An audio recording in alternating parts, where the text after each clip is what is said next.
we now have almost all of the components we need to finish the AC side of the electrical system. At least enough that I'm pretty sure by the end of this week, we'll actually be able to plug our boat in and charge our batteries up. So that's pretty exciting. So I just finished wiring up the little breakers that are gonna get connected from the shore power coming in through an RCBD, BBG, RCBO, BGFCI. I call them an RCBO. In the US, they're generally referred to as GFCIs, ground fault circuit interrupters. This is the box that protects you when there's like a little bit of stray current and it measures current in and current out. And if there's a difference, it shuts it off immediately. So when you drop a toaster in the bathtub, you don't die. That's the goal. In Europe, things are a little bit different than in the US. There's slightly different standards, both of which are trying to protect the same thing. In Europe, they tend to have one big one in front of all the breakers, and there's just one ground fault device that's protecting the whole box. So on our shore power in, we've got one, and that's going to be protecting the multi-plus. It's also going to be protecting secondary chargers, which I'll talk about in a second. And then this is just a tiny breaker to run the reverse polarity light in here, just so we can see if we have any issues at the dock. So that's what's going to go in this box, and then I'll be able to wire up the shore power into the galvanic isolator, into these breakers, and out to our multi-plus, hopefully then be able to turn everything on and charge our batteries up. A lot of you guys were asking about why we decided to go with a galvanic isolator instead of a galvanic transformer like this one. I'll put a picture up here. Well, Kiko will put a picture up here. They generally perform the same function. Their job is to block small stray DC current on the AC lines from causing galvanic corrosion, either from your boat going out to the dock or from the dock coming in. It's sort of like a backup protection device. If the wiring on the dock is clean and your boat's clean and the neighbor's boats are all wired clean, there should be no stray current anywhere to have any issues at all. However, that's not normally the case, especially when you start traveling outside of first world countries where wiring the dock can be super sketchy, like the wiring we use in Guatemala to power an air compressor to spray our deck on the water. So the plan we've come up with is multi-tiered, multifaceted. We're actually going to have two separate shore power battery chargers. We've got the big multi-plus, which charges at 32 amps, and it's a monster. And that's going to be running straight from the shore power on our 32 amp cable. Now, that's only 230 volts. It doesn't really care about 50 hertz or 60 hertz, so North American or European frequency. If the dock is wired nicely, we can plug in at 32 amps. It'll go through the galvanic isolator and we'll charge up our batteries in a couple of hours. And then if we're going to be at a dock for a long time and we're actually worried about galvanic corrosion, we're actually going to have two smaller battery chargers, which Victron has announced that they do exist. We've seen them at the shows, but they're not shipping yet. The 12 volt and the 24 volt version exist. They're Victron's smart battery chargers. And what's really cool about them is they do 120 AC all the way to 240 AC, 50 hertz, 60 hertz. Doesn't matter what you plug into them. It'll spit out 48 volts directly to our battery bank. The sort of issue is that they're only good for 13 amps on the 48 volt side. So 600-ish watts, 650 watts or something like that, which isn't a whole lot of power. So if we're at a place where the wiring of the dock is like a little bit sketchy, they're probably not going to have a 32 amp, 230 volt massive shore power plug anyway.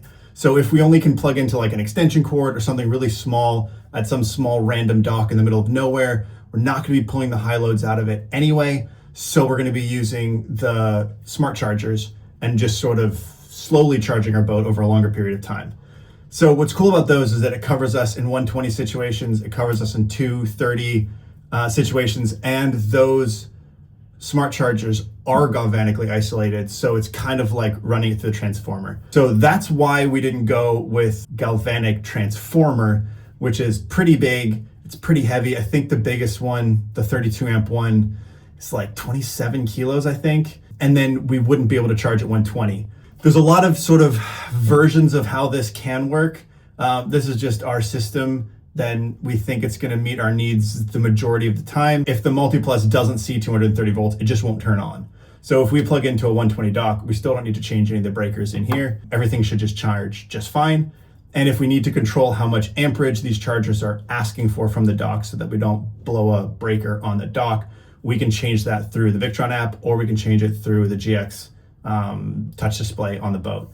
So we're still waiting on those chargers to show up, but in the meantime, I can finally get these breakers installed, and I can finally wire the shore power in, and I can finally wire it to the multi. So hopefully by the end of the week, we'll actually be able to plug our boat in and charge our batteries, which is super exciting. Alright guys, while Den is working in a cockpit locker, let's quickly talk about the sponsor of this week's video, Surfshark. So for this refit, we travel a lot, whether it's to visit factories or suppliers for all the equipment that we need on the boat, which means that we're constantly jumping between countries and constantly jumping between Wi-Fi networks. So we use a VPN, which is a virtual private network. It basically changes your IP address so that your device thinks that it's in a completely different country. And Surfshark, the one that we use, has over 4,500 servers and over 140 different locations. So basically, we can virtually be anywhere in the world without ever missing out on our favorite TV shows or miss out on other content that may not be available in a country that we're traveling to. Surfshark also encrypts all of your internet traffic and hides your IP address so that your browsing data and your locations and other personal data isn't exposed to all of those networks. It's fast, it's simple, it's so easy to use. It's like ninjas working in the background while we're focusing on uploading content or editing or doing all of the other online work that is necessary, and you continue to use all the marina Wi-Fis and the cafe Wi-Fis and all the airport Wi-Fis out there. So if you want to stay private online and never miss on your favorite content wherever you are in the world, then make sure you check out surfshark.com/sailinguma, or you can use the code sailinguma to enjoy 4 extra months of Surfshark VPN. So on that note, let's get back to the cockpit locker.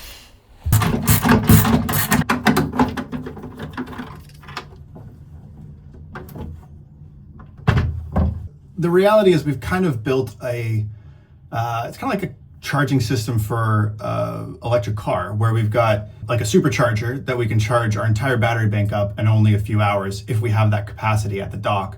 But for the rest of the time, we can just plug into a regular power outlet, you know, a 10 amp socket, and be able to run our boat at the dock if we ever stay somewhere for a winter again, or long term, we still want air conditioning, we still want heat, we still want hot water. It'll be plenty to run the entire boat. So that way we're galvanically isolated in the long term, and in the short term, we're still pretty well protected. And if the dock has a 32 amp system, it's probably been well wired anyway, and we're gonna be charging our batteries for such a short amount of time that we're not worried about it as much. And we have multi-voltage charging, which is sweet. 120, 230, 50 hertz, 60 hertz, doesn't matter what's on the shore, our boat will still be able to charge, which is awesome. Many of you guys might not actually know, but you can actually get 240 volts at the dock in North America as well, because most of the larger yachts with the big 32 amp, or I think it's maybe a 50 amp or a 60 amp plug, maybe it's 40 amp, I can't remember. It's actually 240 as well, so you can build an adapter to split the neutral and the line, and it's a little bit complicated, but you can still get it at the dock in most marinas in the United States if you build an adapter and if your boat is sort of set up to take it. So we're not planning to need the 120 very often. We'll most likely charge at 220, 230, 240 wherever we are in the world. However, if we ever need to, we know we still have the ability to just plug into an extension cord somewhere for like parked at a neighbor's house or something. So that's pretty cool. So I'm gonna install these in here and then get to wiring.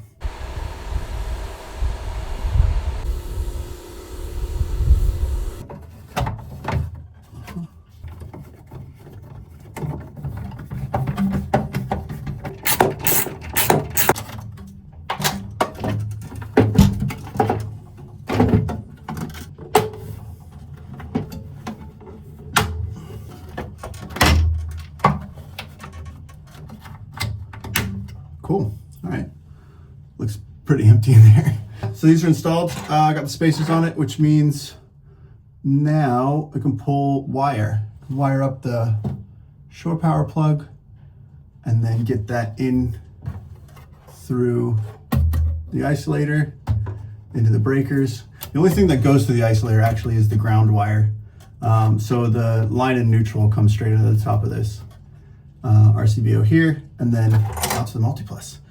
That was the other thing that we were missing before, was wire, which I'll explain why in just a second. Just check that again. Oh yeah. this. Look how pretty they are. Boom. I like it. Easy to reach from the cockpit too. Turn them all on. Nice.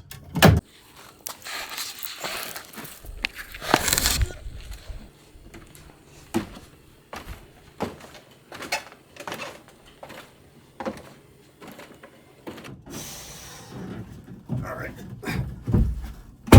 Whew. All right, let's talk about cabling. How do I even start?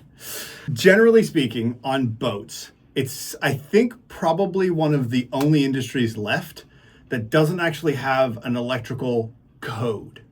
It has electrical guidelines. The code is more what you call guidelines than actual rules. And North America has the ABYC guidelines. And in Europe, they've got the ISO, bunch of numbers. I'll put it on the screen. And it's quite interesting because if it was a plane or a car or a building or a house or just about anything else that floats, or if it's commercial, then you've got a code, an actual set of rules that you have to follow when wiring. But boats don't. They've got guidelines, which means you can kind of do whatever you want. Now, if you're planning to sell the boat, like you're a boat builder, or if you're planning to get it insured for hull coverage, then you should probably follow the guidelines as strictly as possible. Probably get your electrical done by a certified electrician. We're not planning to do either of those two things. And so we are spending a lot of time, probably too much time, learning not just what these guidelines say, but why they say it, and then figuring out if that's applicable to our situation, and then adapting it to our needs, or places where we disagree, changing how we're wiring our boat. So a good example of where those two guidelines disagree and where we needed to do some research was AC cable. Now, on DC side, everyone knows all of the guidelines state that you should have tinned marine copper cable, stranded cable. That's because boats move, boats flex, there's water and moisture everywhere. DC cable isn't always terminated the best way. DC has higher amperage, and a little bit of corrosion can cause significant resistance, which causes heat, which causes fire. Like, it's just the universal standard that all the DC cabling on a boat is supposed to be tinned, stranded copper cable, which we're doing throughout our entire boat. It's expensive, but it's expensive for a reason. Now, on the AC side, the ABYC standard, the North American standard, says you should use tinned, stranded copper everywhere as well, which is what our boat was wired with previously. Now, the European standard says you can use regular copper, the stuff you get at the hardware store. As long as it's stranded, they're fine with it. So the reasons why the two guidelines split is because in the European standard, they're assuming that all of the AC electrical is going to be inside waterproof boxes with waterproof glands, waterproof switches, waterproof breaker covers, like everything, all the terminations on the AC side are supposed to be inside a waterproof enclosure anyway. Therefore, they can get away with it being copper instead of tinned copper, because tinned copper just doesn't corrode nearly as much as regular copper does with electricity running through it.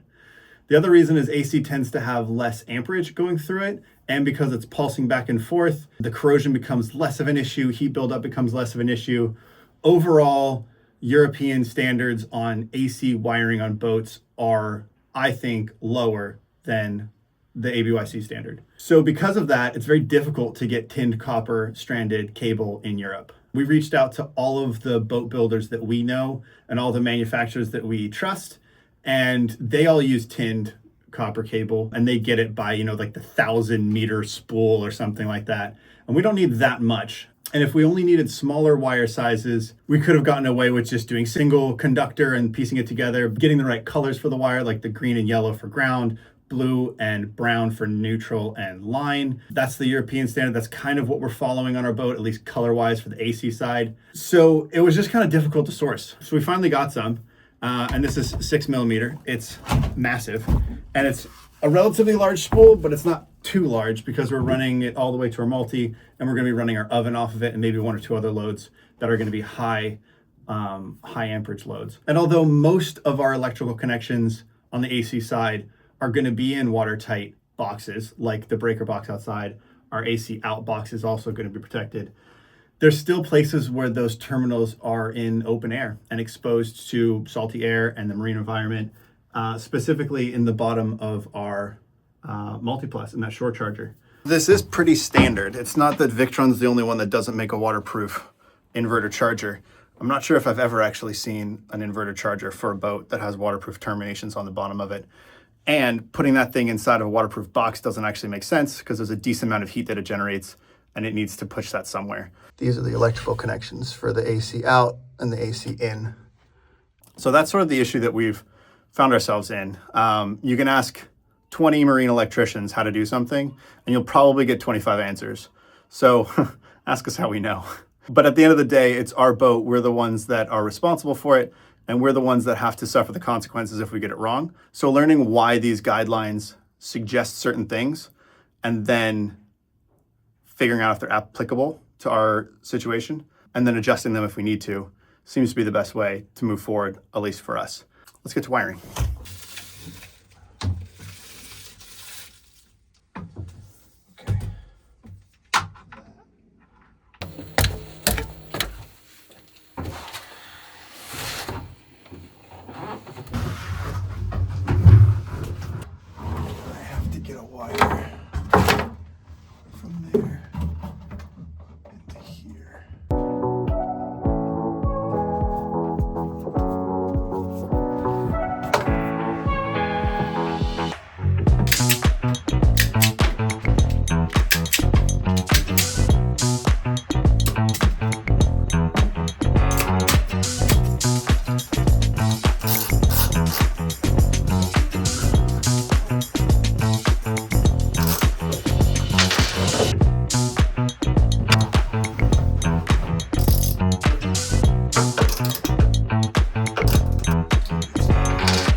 Tug test, let's see. Yeah. Nice, all right. Are you kidding me? How are you supposed to put the ground screw in if you have to take this cover off? But once the cover's off and the thing's in, you can't put it back on because the ferrule's too big. Oh, finally got this thing installed. But like that freaking ground screw is impossible to access because you can't take this cover off and access it with it off because then the cover doesn't go back on. Once the cover's on, there's like no space. Anyway, tug test confirms these are all good, so.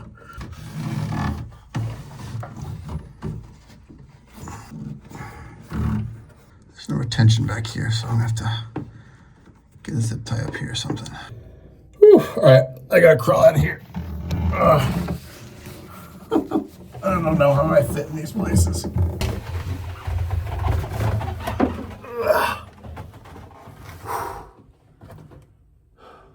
Well, the shore power is wired.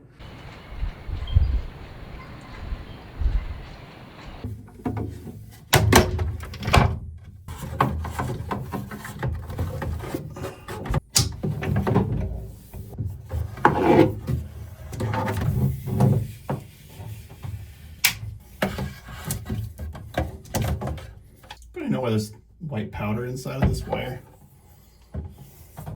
It's like a lot of it.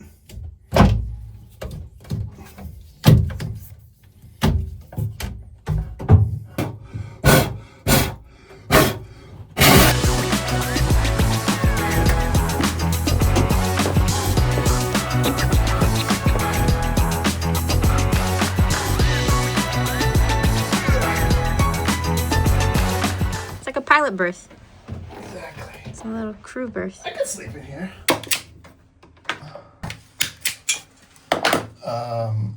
The black and orange handled crimpers.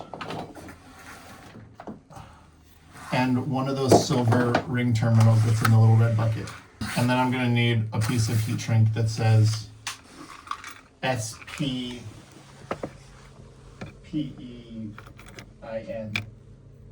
You might want to lay those out so you can see all of them. Yeah. Yeah, that's the one. Okay, that's gonna go in there. I don't have a 10, so I'm using a 6, which means I have to squeeze extra hard. Oh, come on. This is the worst place to get any kind of... There we go. This is fun. And there's a nut in that. Yeah.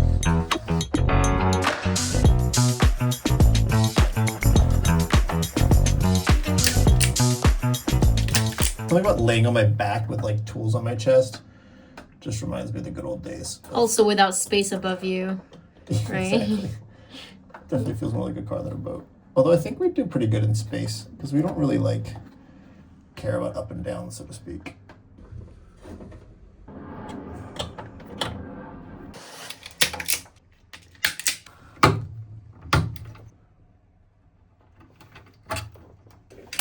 Oh, this is so uncomfortable. You'd think it would be, but like, I'm just doing a sit-up the whole time. Do you want a pillow? Keep offering. Yeah. There you go. Better? It's probably not big enough. That's not bad. Should call these Will. Get it? Will Ferrell. You didn't get it? I was curious.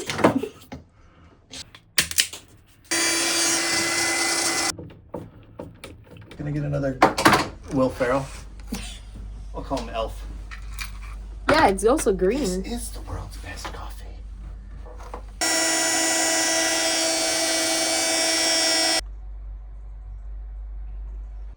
All right, that took a lot longer than I expected it to. But we're done for now. The box is wired, the breakers are wired, shore power in is wired, and we've pulled the wire to connect it to the MPPT, but it's really late, so, or not the MPPT, to the multi-plus. It's late. And because it's smoke tests, I don't want to do it tonight because I'm too tired to think critically. So tomorrow, we'll finish wiring the multi and plug this thing in, and hopefully it works. So, yeah, I'm done for tonight. I spent all day in this fucking cockpit locker. I was not expecting it to take all day. Okay. Can we go to bed now? Mm-hmm. Cool. Thanks for being my belly nurse.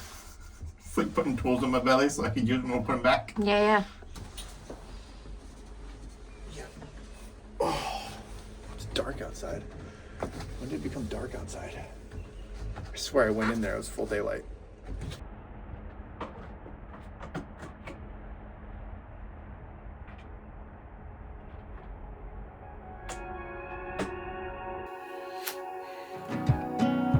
Do we need to reverse way? Yeah, it's right here. Oh, yeah. Yep. Sweet.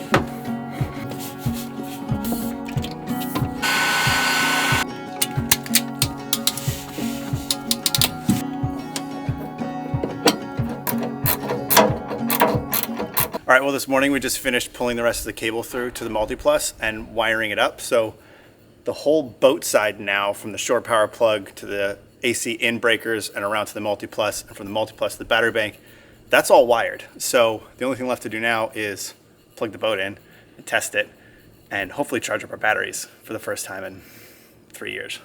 Fortunately, so we have this big giant 32 amp shore cable now, but we don't have 32 amps in these dock boxes. So last night I also built an adapter so we can plug our big giant 32 amp shore power cable into like a standard 16 amp European socket. We'll shut off ours. I'm gonna take it out. I'm gonna plug in the adapter. Turn it back on. sure we have voltage there first.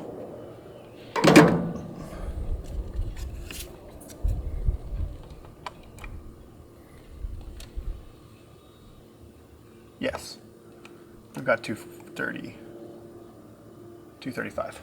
Okay, adapter works. That feels very nice. I like that, sort of secures itself in there. Now we need to go see if we've got voltage in the boat. Okay, there's nothing. Let's see.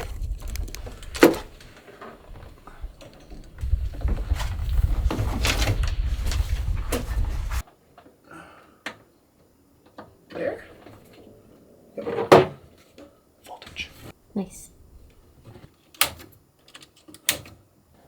That light should be green, which it is. And then we turn this on. Nothing catches on fire. I like it.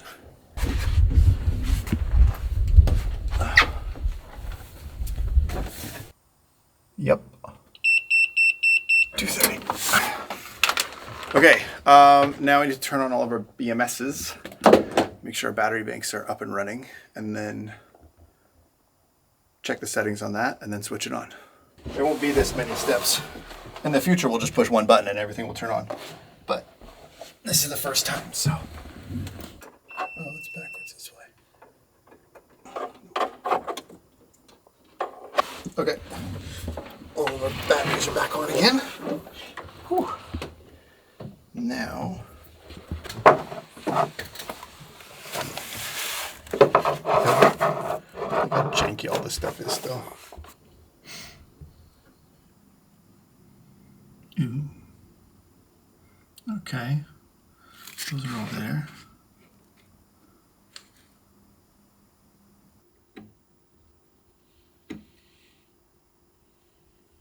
Oh yeah, inverting. There it is. Shore power. Look at that. Yeah. We're charging. I have this set to like its lowest setting, so we're not gonna like overcharge at the beginning because we still don't have our bus bars for our batteries yet. So it's putting in 1.5 kilowatts into all 10 batteries, so only 150 watts each. But our batteries are mostly charged. So, so far so good. It's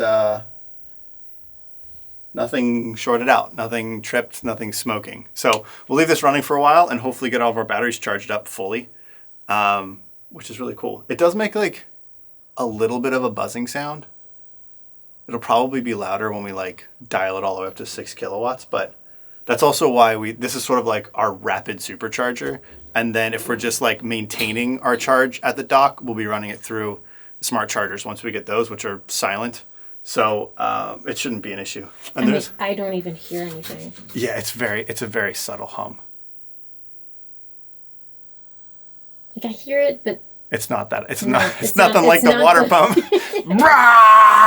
Yeah, it's not like the water. Cool. Yeah, well, that was successful. We still have to do our AC outbox. So from the inverter, it's going to go to a bunch more breakers that are going to run the oven and HVAC and the water heater and outlets, and I think that might be it. That's going to be in this box, which I think is going to be installed in there. But say it with me, we still don't have the pieces we need yet. Unfortunately, we purchased some really cool breakers. So nerdy. Well, we were in Norway, and I really like them, but now that we're expanding our AC system, we need 2 more, and the only places we can get them is Norway. So we're shipping them to a friend's house who's shipping them to us. It's taking us a while to get 2 breakers. But once those arrive, we'll be able to finish this, and then we can move on from AC wiring for now. So, cool. Yeah, it's charging. I like it. Very anticlimactic. Yeah.